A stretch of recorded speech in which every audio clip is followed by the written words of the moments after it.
Olá pessoal, tudo bem? Bem-vindos a mais um De Frente com a Notícia, aqui pelo canal 524 da NET e na nossa TV Notícia.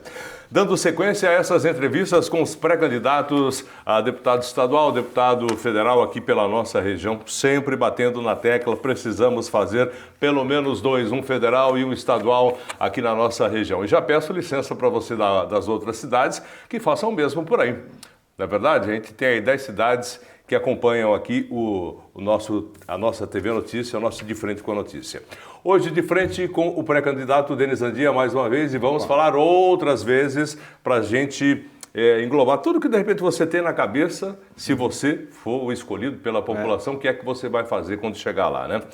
Viu, Denis, a gente fala aqui de outras cidades, como eu já falei para você, a gente fala para Limeira, Rio Claro, Araras, Mogi Mirim, Mogi Guaçu, em breve também cidade de Montemor, Paulínia. Mas a gente, pelo menos o meu foco aqui, acredito que o seu é um pouco maior, obviamente que você precisa de muito voto, Americana, Nova Odessa e Sumaré, né? Sumaré não, e Santa Bárbara do Oeste, desculpe. Sumaré já fica um pouco mais distante, perto de Hortolândia, né? Eu estou falando a respeito dessas cidades porque elas são praticamente conurbadas, né? Conurbadas. Como é que de repente você prevê aí uma integração maior entre esses municípios se você chegar a ser deputado federal? Magrão, primeiro, obrigado pela oportunidade de estar aqui com você, bater esse papo aqui, levar esse bate-papo para todo mundo que está nos assistindo pela TV Notícia. É uma honra estar aqui. Cara, integração é a palavra dos últimos bons tempos para a nossa região, né? Eu tive a experiência de ser presidente da região metropolitana, a visão metropolitana, né? Em Campinas, na região metropolitana de Campinas. E é inevitável que para muitas das nossas ações importantes para o nosso dia a dia, a gente tem a necessidade de fazê-las de maneira integrada. Então, já disse em alguns momentos a importância que hoje nós temos uma realidade na segurança pública, por exemplo, que melhorou em todas as nossas cidades, melhorou sobretudo naqueles crimes aonde o crime acontece numa cidade, mas pode ter reflexo na outra, por exemplo, furto de veículo, né? A gente melhorou muito, mas melhorou não foi à toa, né? Melhorou porque ao longo dos últimos 12 anos, e eu digo 12 porque em 2014 nós tivemos uma ação importante de levar tecnologia de monitoramento para cidades que não tinham isso instalados. A gente tinha naquela altura, 2014, cidade de Campinas, a cidade de Indaiatuba. E olha, se tiver talvez uma ou outra cidade, mas essas duas tinham sistemas de vídeo monitoramento, por exemplo. As outras cidades não tinham, nada, zero. Santa Bárbara do Oeste, eu era prefeito na época, zero câmeras para monitorar. Nós começamos com um plano através do Conselho Metropolitano, da RMC, a gente levou para todos os municípios um pacote inicial de vídeo monitoramento. Cada um dos municípios depois disso foi evoluindo. Cada um avançou com os próprios investimentos. Depois, numa outra leva, a RMC mais uma vez aportou recursos e ajudou. Enfim, hoje, passados 12 anos praticamente, nós temos um sistema de vídeo monitoramento e de tecnologia de inteligência que a gente permite que hoje, se um crime acontece aqui, mas ele tem decorrência numa outra cidade, ele é barrado em algum lugar. Viu, Denis, só interrompendo, mas só acrescentando também, todo dia no Jornal da Notícia a gente vê aí a parte policial, por exemplo, um carro que foi roubado, ou então um veículo que entrou em Santa Bárbara e de repente já é praticamente preso pela própria Guarda Municipal, ou de Americana ou de Santa Bárbara do Oeste. A muralha digital, né, que todos os municípios têm, porque uma parte dessas câmeras são aquelas câmeras OCR que faz reconhecimento de placa. O sistema hoje que monitora todas essas informações, que eram sistemas individualizados, passaram a fazer parte de um sistema integrado. Então, todas as cidades conseguem enxergar os movimentos em cada uma delas. Então, isso tudo passou, Magrão, a refletir numa melhora no combate, né, à criminalidade, boa parte dos crimes. Crimes também que demandam planejamento, organização. A gente tinha muito roubo, né, residências onde as pessoas eram acuadas dentro das próprias casas, muitas vezes aquele sequestro relâmpago, a gente tinha as pessoas ou que ficavam nas suas casas ali reféns, enquanto esse tipo de crime, perceba, diminuiu drasticamente na nossa região. Por quê? Porque são crimes que demandam, na sua execução, algo que acontece numa cidade e que termina muitas vezes em outra e passa por mais duas outras. Isso daí é graças ao uso da tecnologia que hoje nós temos. Então, eu estou citando o exemplo da segurança pública, porque é um bom exemplo das ações integradas que uma região pode ter. E, obviamente, que o papel de um deputado, ele vai ao encontro dessa situação, ele vai ao encontro no sentido de conseguir mais recursos para que as cidades, a região metropolitana como um todo, possa reforçar os seus sistemas, recursos que vão além dos recursos de emendas, mas recursos muitas vezes de bancada ou de grandes investimentos para serem aportados. Trabalhe em leis específicas, porque não basta apenas a tecnologia. É importante a tecnologia que funciona, o efetivo que está na rua, as pessoas que estão lá monitorando as informações, mas muitas vezes é importante mudanças na legislação que permitam que as guardas possam se integrar mais com as polícias militar, civil, para que o trabalho possa funcionar. Eu tenho uma experiência, Magrão, lá como prefeito de Santa Bárbara do Oeste, que foi integrar as nossas polícias e a guarda. Todas as polícias conversam? Todas. Nem sempre foi assim. Esse é um ponto. Quando a gente começou, a conversa entre guarda municipal, polícia militar, polícia civil, não funcionava muito bem, como em boa parte das cidades também não funcionava. E a gente investiu muito nisso. Além da tecnologia, a gente investiu nisso, nessa integração. Então, é importante cada um entender o seu papel e cada um poder trabalhar conjuntamente. Também isso deu muito resultado. Só que muitas vezes a legislação, ela barra essa integração a mais do que a gente já consegue ir, porque precisa de alguma regulamentação diferente para que possa funcionar de uma maneira mais integrada. O deputado pode fazer alguma coisa? Pode fazer com toda certeza. Sejam leis estaduais, e ainda assim a gente pode ajudar no debate disso, ou leis federais, como algumas boas leis que estão em trâmite hoje no Congresso Nacional, que cuidam desse assunto, por exemplo, da segurança. Então, o papel de um deputado, voltando à sua pergunta original, como é que pode trabalhar a integração? Essa é uma coisa. Do mesmo jeito que já falei em outras oportunidades a respeito da integração do sistema de saúde da nossa região. Eu acho que o governo do Estado de São Paulo, que é o detentor aí da responsabilidade para algumas questões, eu acho que a visão metropolitana, compartilhada através do mandato de deputado, junto ao trabalho do próprio governo do Estado, pode dar uma visão para melhorar a nossa região em termos do atendimento. Tenho falado muito, atendimento e tratamento oncológico quase sempre é centralizado em Campinas, alguma coisinha ali em Sumaré, São Paulo, Barretos, praticamente isso.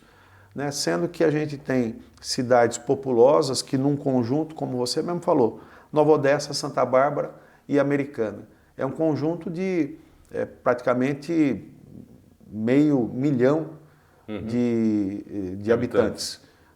Por que não a gente não pensar numa micro-região, que pode até ter mais 2 ou 3 cidades aqui próximas, e os tratamentos acontecerem dentro dessas micro-regiões? Então, Denis, agora o próprio governador, desculpe interrompê-lo mais uma vez, é que eu vou lembrando dos assuntos, vem aí o Hospital Metropolitano, na cidade de Campinas, né? Verdade. Esse hospital não poderia ser um pouco mais para o interior, para descentralizar?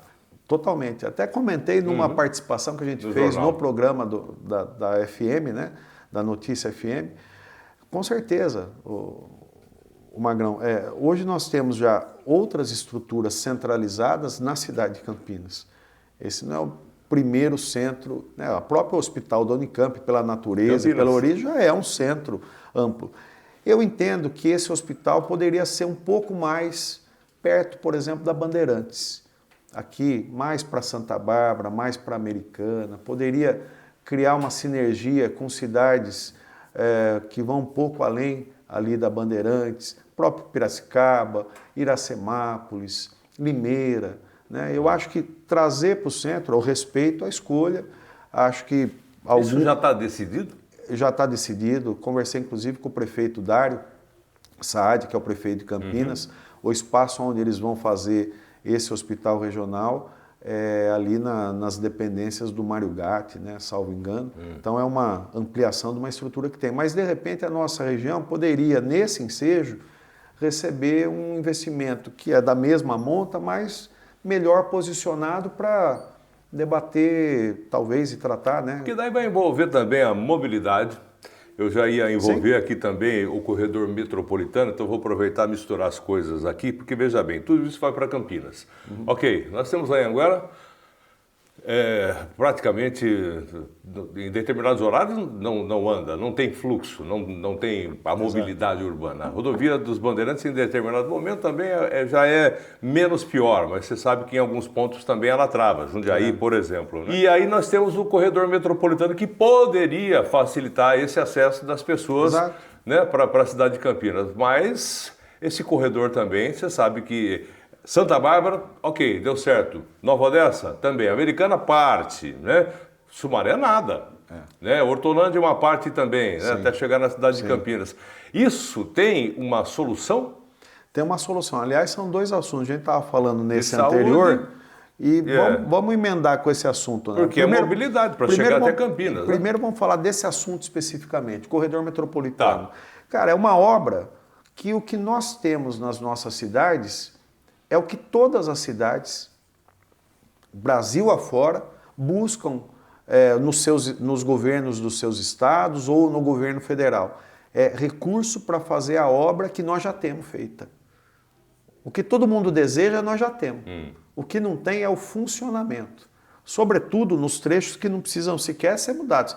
Tem um trecho ali, Sumaré, que precisa de uma alça diferente, que não ficou legal aquilo lá. Não pode passar pelo centro de Sumaré. Né? Exato. Agora, fora isso, se a gente pegar Nova Odessa, até Americana, mas principalmente Santa Bárbara e Americana, nós temos um eixo, tronco, né, que corta a cidade, né, uma pista que corta praticamente as duas cidades em bairros importantes, em bairros adensados, em bairros onde tem a procura das pessoas, inclusive pelos comércios que as duas cidades têm nesse eixo, que podem ser alimentados, Magrão, por linhas locais, para que as pessoas possam acessar através do transporte público que passa lá na porta da casa dele, no bairro dele, que ele chegue até esse corredor e dali ele possa seguir mais longe. Uma pessoa que procure um atendimento nesse futuro hospital, que saia de Santa Bárbara do Oeste, corredor metropolitano, com o transporte metropolitano, ônibus, sei lá de que maneira fazer isso, e de repente chega até lá.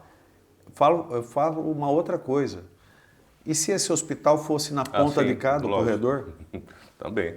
Entendeu? Quantas pessoas, talvez de Sumaré, Nova Odessa, Americana e Santa Bárbara, não chegassem a esse hospital se fosse alocado numa outra ponta? Então, por isso que eu disse que os dois assuntos, né, da localização... Se convergem. Então, eu acho que esse olhar de integração para a nossa região é importante. É claro que na função de deputado, você acaba ganhando uma visibilidade a respeito do seu ponto de vista para que o governo do estado possa reconhecer também esse ponto de vista. Eu tenho tentado muito, viu, e conseguido, graças a Deus, levar para o governo do estado, levar para o governador muitas percepções que talvez lá, olhando de São Paulo, olhando lá da capital, não seja tão simples de se enxergar aqui na nossa região.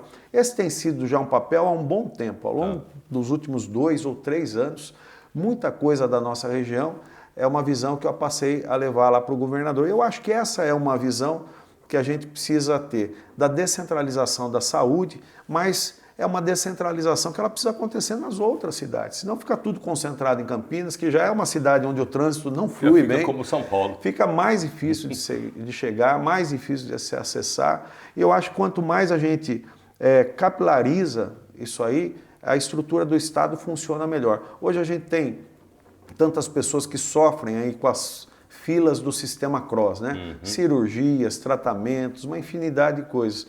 Porque temos sistemas muito centralizados. A gente precisa desonerar essa concentração para trazer mais perto da onde as pessoas vivem. Uma pessoa que tem um tratamento oncológico para fazer, uma pessoa que tem, muitas vezes, a hemodiálise para fazer. A pessoa hoje precisa pegar a estrada, às vezes longe, às vezes 2, 3 horas para ir num centro de referência para ser atendida. Então, imagina a pessoa que já está doente, faz um tratamento que é pesado, tem a ida e depois tem a volta, tem que voltar. A espera, então. Exatamente. Então, por conta disso, Magrão, que num determinado momento, ainda no meu período de prefeito, por exemplo, a gente criou uma casa de acolhimento para os pacientes de Santa Bárbara do Oeste que buscavam Barretos para os seus tratamentos e que lá precisavam ficar, às vezes, 1, 2 dias. Essa casa foi feita lá. Essa casa foi lá em Barretos. Lá em Barretos. Certo. Hoje, acho que salvo engano, esse sistema foi descontinuado, que é uma pena, porque muitos barbarenses continuam indo para lá, precisam permanecer. Às vezes, ao invés de ir lá, receber um tratamento pesado, voltar, chacoalha o carro, já é difícil, pernoita lá, às vezes tem que ficar 2, 3 dias, às vezes precisa de um acompanhante que vai, pode ficar junto. Tá. Esse tipo de cuidado é necessário, mas ele só acontece por quê? Porque o tratamento é feito tão longe daqui. Tá. Denis, eu vou para um intervalo comercial, depois eu vou continuar desse lado, né, da convergência entre os municípios, mas também queria que você falasse a respeito das potencialidades, né, diferentes de cada município, que tem a sua característica própria, e vamos colocar também essa história da mobilidade urbana, aqui na SP304, outras coisas que o pessoal pergunta pra gente aqui, a gente volta já, tá bom? Daqui a pouquinho estamos de volta.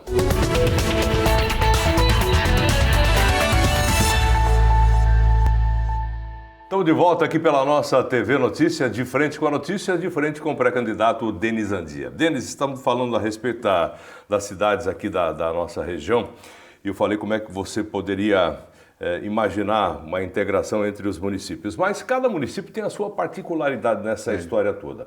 Eu cito aqui a cidade de Americana, de Santa Bárbara do Oeste, que é cortada pela SP304. Muito se cresceu, no nosso caso, no pós-SP304. E os viadutos existentes não são suficientes para essa mobilidade urbana. E a responsabilidade aí é do governo do estado. O DR já disse que não vai fazer isso aí. Onde o deputado federal pode agir para que isso de repente aconteça e facilite a mobilidade urbana, não só para a cidade americana, mas também para a cidade de Santa Bárbara do Oeste, que tem muita gente que fica nessa estrada e vai para lá e vai para cá, e moram nas cidades aqui que a gente falou agora aqui. Magrão, bom, primeiro, né, ressaltar que a SP304, ela passou a ter uma característica muito particular, própria. Avenida. Uma avenida, exatamente. Deixou de ser uma rodovia e é uma via onde todos acessam várias vezes por dia, né? No exemplo que eu costumo dar, né? O cara que é pintor, ele mora em Santa Bárbara, ele faz uma obra em Americana e ele compra a tinta, os materiais em Nova Odessa. Então esse cara vira e mexe, ele tem a caderneta dele lá na loja de Nova Odessa. Então ele vai lá, faltou a tinta, faltou a lixa, faltou não sei o que, preciso... Esse cara está na pista várias vezes, né? E essa virou uma avenida. Então ela tem uma característica diferente. É óbvio que ao longo dos últimos tempos a gente percebe uma queda na segurança da rodovia. Muitos acidentes. Muitos acidentes. Por quê? Porque as pessoas usam tantas vezes e com tanta pressa, porque imagina o cara que sai daqui para lá várias vezes por dia, ele tem que ganhar tempo durante o dia. Aonde que tem sempre aquele que corre um pouco mais. Então, ela ganhou esses contornos e ela não passou, ela não recebeu as melhorias que precisava ter, sobretudo para que as pessoas possam transpor essa rodovia. Faltam viadutos, como você mesmo colocou. Esses viadutos, eles podem ser conseguidos com emendas parlamentares federais. Caros. Podem, porque tem uma diferença que é a seguinte, quando a gente tem um trevo, né, então saiu da pista, tem aquela pétala lá do trevo e tal, aquilo lá tem que ser recurso do governo do estado, porque faz parte da faixa de domínio do DER Estado de São Paulo. Então, esse tipo de obra é necessário que o DR faça. Entradas, saídas, quando abre, tudo o DR que faz. Agora, quando você faz a transposição, vamos pensar no bairro, no Distrito Industrial de Santa Bárbara do Oeste, só para dar um exemplo, do Distrito 1 para o Distrito 2. Né? Há tempos a gente precisa de um viaduto lá a mais. Esse viaduto ele pode ser feito com recurso federal, porque é uma interligação entre dois bairros, ou seja, é uma interligação urbana, pode receber um viaduto.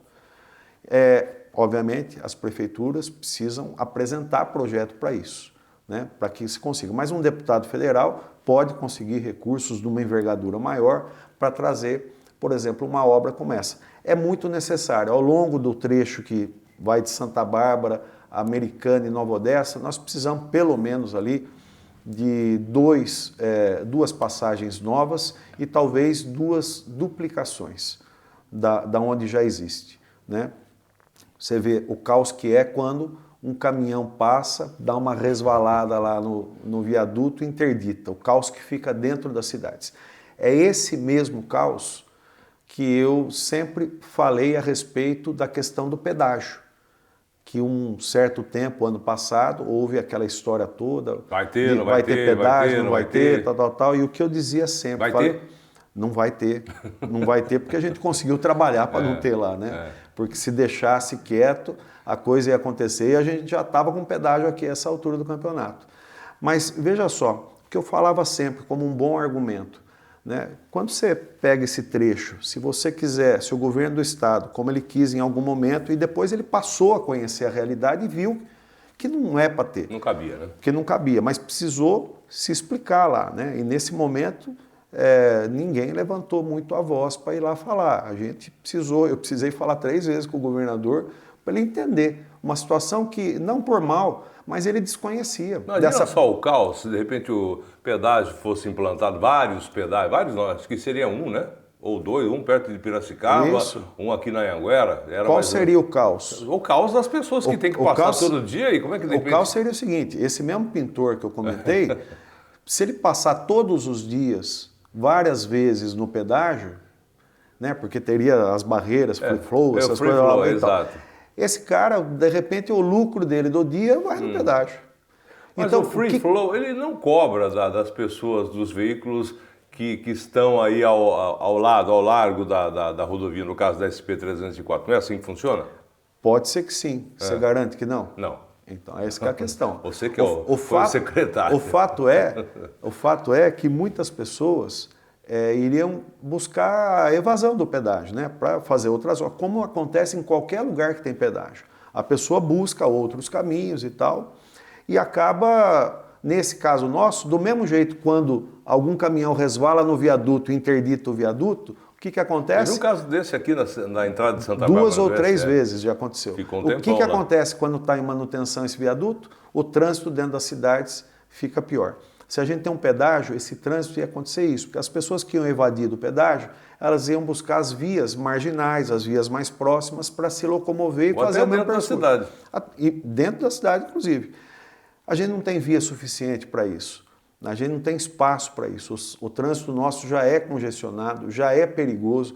Quantas e quantas vezes programa da Notícia FM na rádio, quantas vezes no boletim policial ou do trânsito, a gente não vê os acidentes que acontecem, pessoas que às vezes perdem a vida. Se não perde a vida, tem sérios problemas com fratura, que depois vai no sistema de saúde e para lá no sistema cross, que a gente falava no primeiro bloco, que fica congestionado também. Mais gente fazendo isso aí, saindo do pedágio e usando as vias locais, sem essa estrutura ampliada, mais acidentes, mais caos. Então, essa era a visão que lá de São Paulo, talvez o governo não enxergasse para a nossa situação aqui.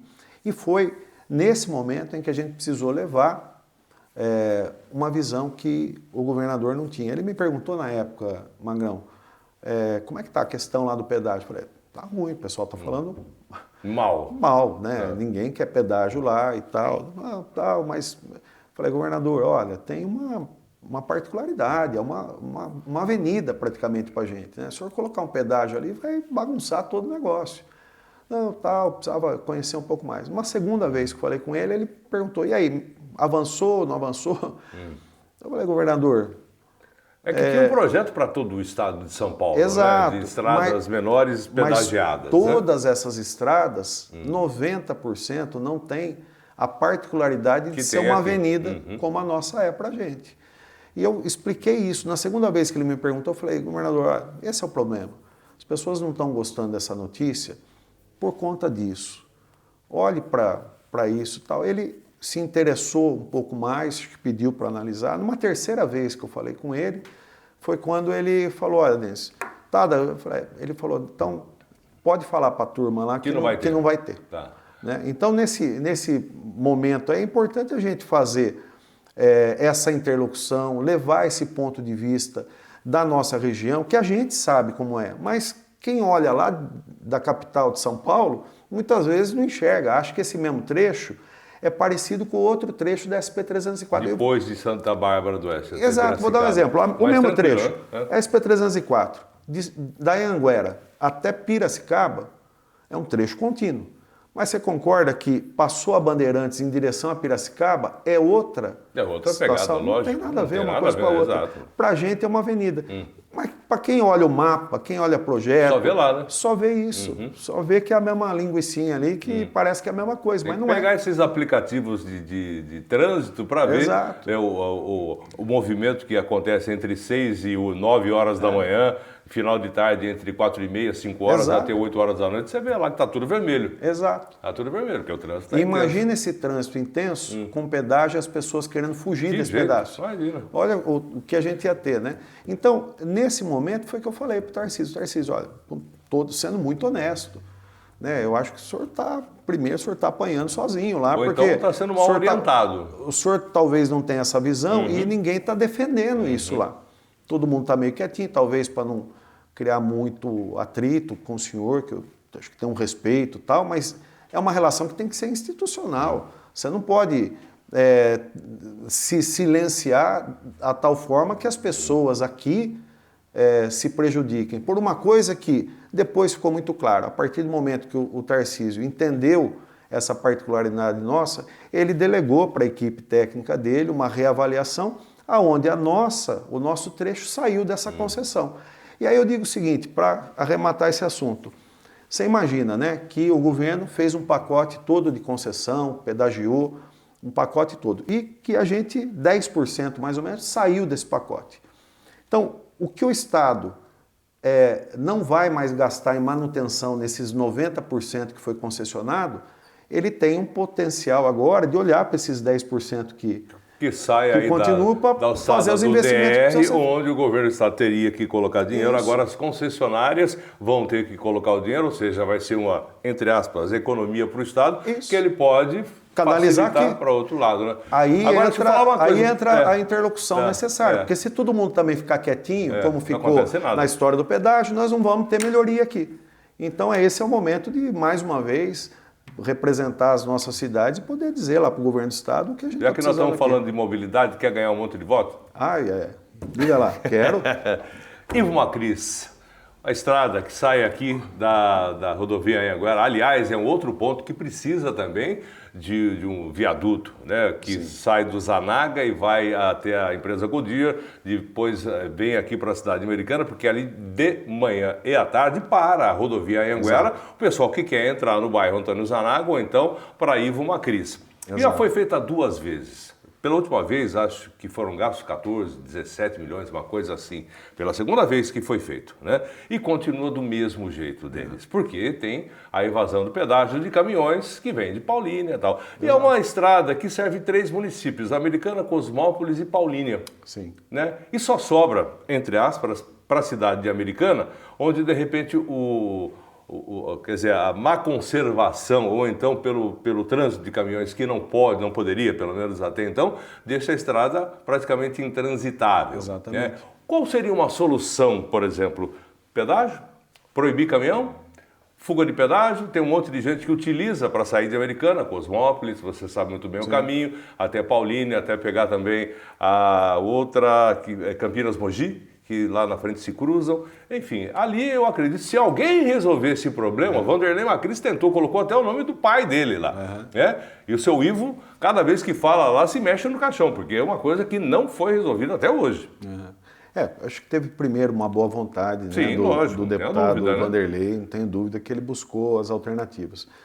Eu acho que como outros lugares, eu vou citar aqui 2 exemplos, a cidade de Porto Ferreira e a cidade... Tem várias cidades, estradas parecidas aqui no estado de e São a Paulo. própria Você não tem cidade, dúvida. a própria cidade de Cordeirópolis, que agora estou falando essas 2 cidades porque as 2 ganharam um anel viário, estão ganhando. Na verdade são recursos, inclusive que eu consegui lá em Brasília, para fazer obras que são importantes para descongestionar. Eu acho que o que nós temos nesse entroncamento, no final das contas, e quando a gente fala do fluxo de caminhões, etc., inevitavelmente nós estamos falando de veículos pesados que passam em lugares onde eles talvez pudessem evitar de se passar. É uma estrada que não foi feita para isso. Ela não foi feita para suportar trânsito de caminhão, carregado, inclusive. Exato. Eu acho que o descarregamento disso aí é um semianel, algum investimento desse tipo. Analisar com um pouco mais de critério para não dar um palpite técnico que depois não seja viável, mas é importante desafogar. E o que você está falando nessa situação é muito parecido com o efeito que a gente comentava agora há pouco. É muito parecido, esse congestionamento que ele vai se irradiando, né, para o entorno daquilo lá e acaba criando uma condição viária insuficiente para se absorver. E você veja bem, a região metropolitana de Campinas são 21 cidades, é isso? 20 cidades.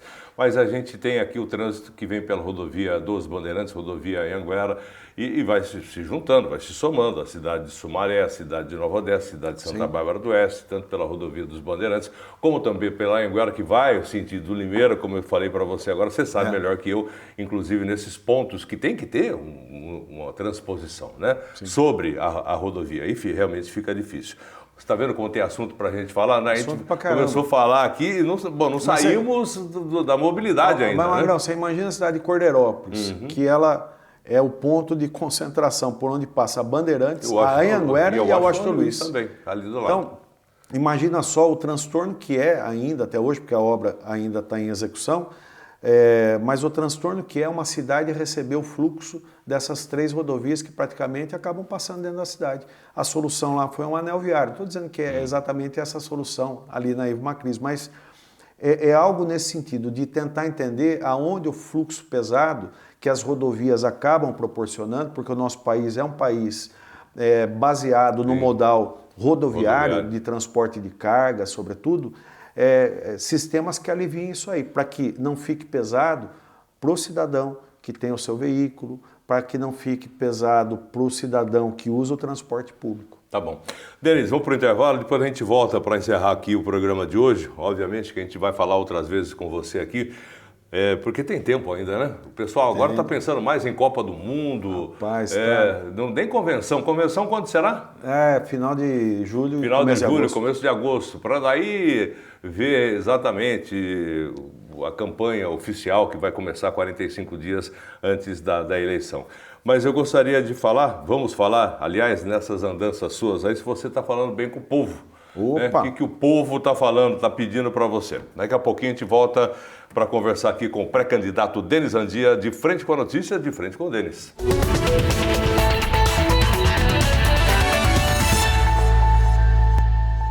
Estamos de volta, de frente com a notícia, de frente com o pré-candidato Denis Andia. Denis, seguinte, você está andando já faz um tempo, né? Você desincompatibilizou há quanto tempo? Para quem não sabe, secretário nacional de mobilidade urbana durante 3 anos e quanto? 3 anos. 3 anos, praticamente 3 anos. 3 anos. Descompatibilizei na final de março, começo de abril, e né? Então, há quase 3 meses. A partir daí você já começou a sua andança? Já. Tá. Aliás, assim, uma andança que nunca parou, né, Magrão? O vínculo que eu tenho com a região, com as nossas cidades, sobretudo Santa Bárbara, Americana, Nova Odessa, cidades que eu estou a todo momento, por N motivos, estou sempre lá, né? Obviamente, não preciso nem dizer que Santa Bárbara do Oeste, que é a cidade onde eu moro, onde eu resido, morei minha vida inteira, continuo morando. Você ainda mexe com publicidade? Rapaz, mexe um pouco também, que esse cacuete a gente não perde também, né? Então, toca o violãozinho de vez em quando? Toco também, porque é outra coisa que eu tento, faz uns 40 anos saber tocar, um dia eu vou aprender. Um dia eu vou aprender. Tá certo. Também já prometeu fazer aqui uma canja até hoje, né? Desde 2012. Você traz a galinha, eu trago o arroz. Não, eu estou falando canja de violão. Canja, tá bom. Canja de violão. Você sabe do que eu estou falando, não vem desviando não. Mas olha, essa andança, ela nunca parou, né? Então, a minha O vida... pessoal te conhece quando você vai na rua? Vai, Não, é porque isso é importante. Não adianta, de repente, o cara, não, porque eu sou pré-candidato a deputado estadual. Não, o cara não sabe quem é. Conhece. Então, quando você... Isso é importante, né? Quando você sai, você conversa com as pessoas, elas vêm... Fala com você, Denis, eu quero que você faça isso, vê se você consegue fazer esse tipo de papo que você tem. Cara, e é muito gostoso, inclusive. É claro que Santa Bárbara do Oeste é um capítulo à parte, né? Mas, por exemplo, toda vez que eu venho aqui na TV Notícia, quando a gente vai de manhã no programa da Notícia FM, invariavelmente tem... A audiência tá boa? Tá ótimo. Aliás, eu saio daqui, o pessoal comenta, mas invariavelmente, Magrão, tem sempre uma ou duas pessoas aguardando para conversar alguma coisa, porque ouviu a gente conversando na rádio e depois fala, vou na saída ali da rádio para dar uma faladinha. Vem cercar você aqui na frente? Vem, é sempre coisa boa, porque às vezes são boas ideias, às vezes a pessoa também está precisando de alguma coisa, uma orientação, alguma coisa. Mas esse convívio é muito, muito gostoso, assim. Obviamente, aqui em Santa Bárbara é diferente pela minha história lá, mas aqui em Americana é gostoso, porque eu visito bastante, ando bastante. Aonde eu vou sempre tem uma pessoa, né, que eu já vi, tal, conheço, não conhecia pessoalmente e tal. Nova Odessa, da mesma forma, tem uns lugares gostosos que a gente toma um café, ou come alguma coisa, ou visita algum comércio lá também, sempre tem esse carinho. Em Santa Bárbara é uma história à parte, né, porque há uma relação muito gostosa, muito respeitosa das pessoas comigo. Eu tenho hábitos, os hábitos que eu tenho hoje em Santa Bárbara são os mesmos que eu sempre tive minha vida inteira, né? Muito antes de ser prefeito. Você anda sozinho? Você tem segurança além dos dois? Segurança, tá louco? Não tem nada, nunca tive. Isso aí eu acho que é uma bobagem aí que diz muito mais a vaidade das pessoas do que a outras coisas. Porque, né? Porque você anda pela rua normal. Se você não puder andar na rua sem segurança, tem algum problema, alguma coisa está errada. E ao longo do meu tempo todo, muito antes até de ser prefeito, né, eu sempre tive o hábito, o costume de tomar um café no centro da cidade. Então tem os lugares que eu gosto de ir, às vezes é mais de um lugar, e há na Praça Central gente da cidade inteira, de todos os bairros. Invariavelmente, Magrão, eu tenho o privilégio de encontrar pessoas que param, muitas vezes para agradecer alguma coisa que a gente fez no período de prefeito, muitas vezes para buscar uma orientação, alguma coisa que às vezes a pessoa até precisa da prefeitura, né? E ela sabe, mesmo sabendo que a gente não está mais na prefeitura, mas ela tem a confiança de falar, olha, eu estou precisando disso, me orienta, quem eu procuro, quem eu falo, tal. E via de regra, assim, é uma relação onde eu só tenho coisas boas. E dessa relação, que hoje é depois de ser prefeito, mas durante o período de prefeito, sempre também foi porque eu nunca deixei de fazer isso quando eu era prefeito. Né? Porque às vezes a pessoa está no exercício da função, estou dizendo de um modo geral, né? Prefeitos, está no exercício, daí não quer mais encontrar, esbarrar com as pessoas porque vai ter cobrança, nada. Quando eu mais ia, inclusive, era nesse período, porque dali saíam boas ideias. Né? Muitas vezes a pessoa fala, pô, no meu bairro, como é que você vai saber o que acontece no bairro da pessoa mais do que a pessoa? Que mora lá. A pessoa mora lá todo dia. Às vezes ela fala, ó, tem uma área, pô, que ela está mal cuidada, se você fizesse tal coisa ficaria legal. Ou uma iluminação que está falha no lugar, uma rua que às vezes precisa recapear. O atendimento no posto de saúde, quem que vai saber mais do que a pessoa que usa o posto de saúde? Não é o prefeito, pode ter certeza que não é. Não é o secretário de saúde, pode ter certeza que não é. Quem sabe é a pessoa que usa. Mas, viu, Denis, isso é muito legal, interessante, eu acho que de repente isso realmente acontece com você, mas para o que você almeja, deputado federal, não vai ser o suficiente para voto. Né? Pois você precisa de um montão de voto para ser eleito, você sabe disso. Você quase foi eleito 4 anos atrás e agora você está tentando de novo. Né? Nas outras cidades, o pessoal também te conhece? Não, é menos. É lógico. É menos. E os pedidos? Como é que de repente você interage com essas pessoas? Só que tem outros canais que são importantes. É óbvio que a relação que eu tenho com Santa Bárbara, por ter sido prefeito, ela é um pouco diferente de Americana, de Nova Odessa, e é óbvio que outras cidades é diferente dessas 3, né? Só que existem portas aonde você consegue entrar para que o seu trabalho possa ter uma funcionalidade lá.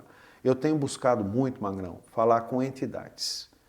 Né? Eu entendo já do meu período como prefeito que as entidades de assistência... Você diz tipo a PAI? A PAI, Rede Feminina de Combate ao Câncer, um asilo, uma casa... Esse tipo de coisa? Espaços que cuidam de idosos, de pessoas com deficiência intelectual, de pessoas com deficiência auditiva. Eu entendi sempre, Magrão, como prefeito, que a prefeitura ela consegue fazer muita coisa, só que ela tem um limite. A partir desse limite, ela consegue chegar às pessoas, ter capilaridade através das entidades. Sejam entidades, associações, sejam muitas vezes projetos de igrejas. Bons projetos de igreja que nós temos. Projetos da Igreja Católica, projeto das igrejas evangélicas, projetos de centros espíritas, enfim, capilaridade que a prefeitura não consegue chegar. Porque essas pessoas, esses projetos ou essas entidades, elas estão próximas às pessoas. Essa sempre foi a minha visão como prefeito. Por isso eu sempre incentivei e sempre tive muito próximo das entidades e aportando recursos, inclusive, para o funcionamento. Sabendo que a prefeitura chega até aqui, mas quem chega um pouco mais ou muito mais são as entidades. Como é que a prefeitura vai fazer o trabalho que a PAI faz? Não consegue fazer. Como é que a prefeitura vai fazer o trabalho que a AMAI, que cuida dos autistas lá em Santa Bárbara, faz? Não consegue fazer. Como é que vai fazer o trabalho que a Rede Feminina vai fazer? Por exemplo, visitei em Piracicaba esses dias e assim tem sido, respondendo a sua pergunta. Eu tenho entrado nas cidades através das entidades, que as entidades falam direto com as pessoas. Esse é um jeito de eu chegar perto das pessoas também nas cidades. Fui conhecer, por exemplo, um projeto que cuida de adultos entre 18 e 59 anos com deficiência intelectual. E olha só aonde eles focam. A gente tem bons programas e leis específicas para quem tem até 18 anos de idade. Depois nós temos bons programas para 60 a mais. Esse pessoal entre 18 e 59 não encontra tanto amparo para receber cuidados. Eles têm um projeto só para esse grupo. Conheci uma outra entidade também na região que cuida de crianças e jovens com deficiência auditiva, para que eles tenham a integração no seu dia a dia. Não é só aparelho, nada, é uma capacitação para que o dia a dia deles seja cada vez mais normal, como tem que ser. Nessa que eu falava dos deficientes intelectuais, qual é o trabalho deles? É para que eles tenham autonomia. Esse pessoal com deficiência intelectual entre 18 e 59 anos possa pegar um ônibus sozinho, possa limpar os pratos na casa dele, possa fazer pequenas coisas que muitas vezes sem esse amparo eles não conseguem fazer, não estão capacitados. Então, é esse o jeito que eu sempre fiz a minha vida, próximo das pessoas, próximo para quem a gente trabalha. E quando a gente vai numa cidade, claro que a gente não chega lá e eu vou andar para a cidade, não é assim que funciona. Mas a gente tem como fazer com que o trabalho chegue às pessoas. E aonde a gente consegue a porta que abre esse caminho através das entidades. Cara, tenho conhecido, Magrão, uma infinidade, não de entidades, mas de trabalhos, dos mais variados que você possa imaginar, de coisas que a gente nem imagina que existem. Esses dias também conheci um projeto que dá suporte para famílias que tiveram ou têm algum familiar que está em tratamento oncológico, inclusive pessoas que perderam esse familiar, pais, mães, às vezes os filhos que perderam o pai, dá um trabalho, um suporte emocional, um suporte de engajamento, de estruturação emocional, quer dizer, tanta coisa boa que faz parte realmente do que a pessoa precisa no dia a dia, que é através dessas entidades. Então, quando a gente vai para uma cidade que as pessoas nos conhecem menos, mas a gente quer trabalhar para as pessoas lá, esse é um caminho importante. É através de quem conhece as pessoas na ponta. E eu tenho buscado sempre essa porta para entrar nas cidades. É claro que existe a porta política, a porta das pessoas que estão... Claro, são bons relacionamentos que a gente tem e faz e são importantes. Mas não faz sentido eu me propor a trabalhar para uma cidade com a proximidade que eu tenho sempre falado, um deputado da vida real se eu não conhecer esse tipo de entrada, esse tipo de caminho. Porque é isso daí que vai permitir que a gente pegue o recurso frio, dinheiro, e transforme em algo quente, acolhedor para o dia a dia, na onde ela vive, do jeito que ela vive. Agora, Denis, nessas andanças, obviamente, você tem alguém que, de repente, faz um tipo de pesquisa para, de repente, te informar, olha, você está no caminho certo, é exatamente por aí, o caminho é esse, você está indo bem, opa, não, melhor ir um pouco para cá, tal. Porque, querendo ou não, você tem que ter alguma estratégia para você chegar aí na quantidade de votos que você precisa para ser eleito. Como é que funciona essa parte aí? É um pouco de tudo, né? A gente avalia pesquisas, obviamente, que vão dizendo como a gente faz o trabalho, sobretudo nas cidades aqui mais perto. Você tem rejeição? Todo mundo tem, quem não tem?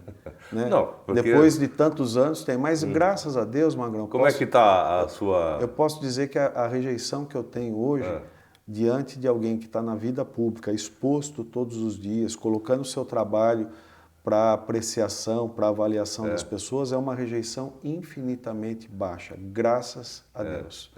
Então eu tenho, quando eu falo para você, né, que a gente falava agora há pouco, eu vou tomar café no centro da cidade...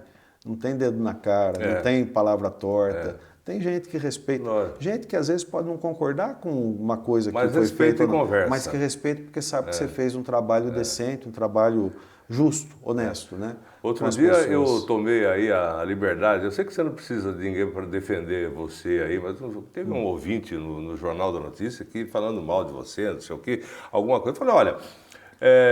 eu sei que tem muita politicagem nessa época também, né? Pessoas que estão interessadas em outros candidatos e acabam, de repente, usando o meio de comunicação que a gente trabalha para tentar atingir e não vai atingir, né? Eu falei para o rapaz, você lembra, Santa Bárbara do Oeste, antes de Denis Andia, estava mais nas últimas páginas do jornal, né? De lá para cá, você pode até não gostar do Denis, e depois até do Rafael, que de repente seguiu o caminho, enfim, vocês mudaram a maneira de Santa Bárbara do Oeste a gente vê, né, nitidamente, desde 2013, é isso? Desde 2013. 2013. Então mudou Santa Bárbara do Oeste. Graças a Deus. Né? Então, eu sei que você não precisa de defesa, mas eu falei para ele, procura saber, veja como é que era antes Santa Bárbara do Oeste e depois do Denis. Você não gosta dele? Ok. Mas de repente você tem críticas? Obviamente que tem que ter. Ninguém é perfeito, mas lógico, né? Nas coisas que nem você falou a respeito da sua... E eu aceito sempre, com muito bom grado, qualquer crítica. Aliás, eu costumo dizer que no meu período como prefeito, sempre dei muita atenção às críticas. Obviamente que a crítica destrutiva, aquela que é politizada... Por nada. Claro, isso não serve para nada. A pessoa fala do que não sabe e muito menos do que você fez. Mas a crítica construtiva, ela sempre foi acolhida e transformada em trabalho. Não à toa, Magrão, a gente encerrou um período aí de 8 anos com 82% de aprovação. É fácil, né? O pessoal não imagina. Aí, né? O cara, quando se candidata a alguma coisa, né? Eu vou ser candidato a vereador. Primeiro lugar que vão esmiuçar seu passado, sua vida. Você vai saber até se o seu avô teve alguma namorada lá atrás. Enfim, esse tipo de coisa que eu falo. Porque o pessoal vai atrás realmente de tudo, né? E você vai ficar um período. Você é exposto. Olha, tem que dar parabéns, viu? Mas olha, é importante sempre ter humildade e pé no chão para entender que por mais que você faça o seu melhor todos os dias, nem sempre você vai agradar todas as pessoas. Humanamente impossível fazer isso. Mas é importante você sempre, apesar de qualquer dia que você teve encerrado hoje, o dia seguinte você levantar com o mesmo espírito de querer fazer com que as coisas deem certo. Eu acho que Santa Bárbara, no meu período como prefeito, olha, eu não acertei todos os dias, ou talvez não tenha... Quanto de aprovação você teve? 82%. Tá bom, né? E não quer dizer que os outros 18 eram reprovação, não, viu? Ainda tinha uma parte ali que tem... Mas eu razoável, regular. Mas depois de 8 anos, depois de enfrentar uma pandemia, depois de enfrentar uma cidade que estava desesperançosa com o seu futuro, com o seu presente, mais do que 82%, que é um número, e o número pode não fazer sentido para muita gente, eu acho que não faz mesmo, mas o que eu posso dizer, depois de 8 anos, Santa Bárbara do Oeste passou a ter autoestima. O barbarense passou a olhar para a própria cidade, com autoestima, com pertencimento, com carinho pela cidade, com carinho pelos lugares da cidade, com carinho pelo movimento, pelo ar que a cidade passou a ter, pela qualidade de vida que passou a ter ainda a mais. Autoestima foi a melhor coisa que eu posso dizer quando a gente encerrou os 8 anos de mandato. E é o que hoje muitos barbarenses têm e alimentam no seu dia a dia, concordando ou não concordando com o andamento hoje, né? Como sempre, tem quem gosta, quem não gosta, e é natural do processo, no meu período foi assim também, mas hoje o barbarense é alguém que tem autoestima, que gosta da cidade, que acredita na cidade. Isso se reflete nos comércios da cidade, para dar um exemplo. Santa Bárbara, antes, Magrão, quem é barbarense sabe do que eu vou falar aqui. A pessoa ia abrir um comércio lá, ela pensava, eu vou gastar o mínimo possível, porque vai que não dá certo, então também não gastei muito. Hoje não, as pessoas acreditam na cidade, elas investem na fachada, investem no mobiliário, investem num cardápio, se é um restaurante, um lugar aí de gastronomia, investe numa loja, na fachada, na vitrine na loja, no tipo de produto que vende, na prestação de serviços. Hoje o barbarense respira um ar diferente porque a gente deu uma guia diferente para a cidade. Santa Bárbara desenvolveu-se muito como em muitos anos ela não se desenvolveu dessa mesma forma. E isso é um ciclo virtuoso, né, que eu acho que é o que mais eu carrego no meu coração como uma grande vitória, de verdade, uma grande conquista. Se tem tudo que a gente fez, olha, tem posto de saúde pra caramba, tem creche pra caramba, tem terminal, tem uma porção de coisas que eu poderia dizer, habitação, um monte de coisa que eu poderia dizer que são obras, que foram milhões e tal. A coisa mais importante, a autoestima do barbarense. Isso daí a gente construiu junto, não foi eu, não foi o meu governo. Foram todos os barbarenses que fizeram isso juntos. E essa sinergia é que faz a cidade prosseguir. Denis, agradeço mais uma vez a sua presença. Obviamente que a gente vai voltar a falar aqui no De Frente com a Notícia, né, sobre outros assuntos. Opa!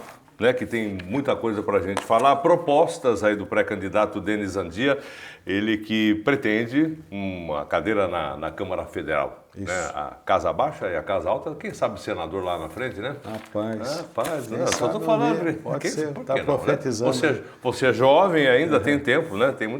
Tem muita, como é que fala, água para passar debaixo dessa ponte. Não vamos seguir. Com o pé no chão, sempre olho a olho com as pessoas e vamos em frente. Um passo por vez. Isso aí. Tá certo. Obrigado, Denis. Obrigado, Magrão. Eu que agradeço. Prazer estar aqui com você. Ok, pessoal. Na semana que vem, ou no próximo programa, vamos colocar assim, mais um convidado nessa sequência de pré-candidatos a deputado estadual, deputado federal aqui da nossa região, aqui na nossa TV Notícia, De Frente com a Notícia. Até lá.